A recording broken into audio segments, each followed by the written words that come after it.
How to log into Loft credit card account. Hello and welcome back to our channel. In this video presentation, we'll learn on accessing your Loft credit card account.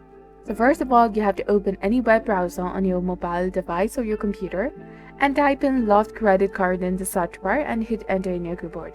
Then you will come across various links to open.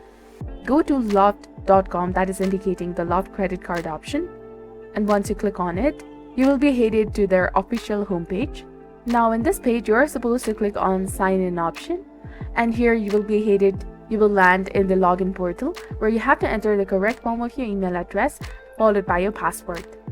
And once you do that, if you want this Google Chrome web browser or this system or the device to remember your credentials, the next time you log in, you can check on this box of remember me option.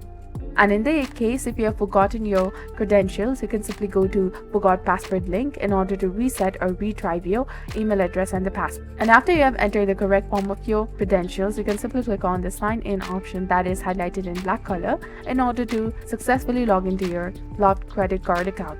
And once logged in, you can access your credit card dashboard to manage your account. So if you have any questions or need assistance, feel free to ask in the comment section, and don't forget to hit the like and subscribe button for more helpful tips and tutorials. Thank you for your viewership and support. See you in the next one.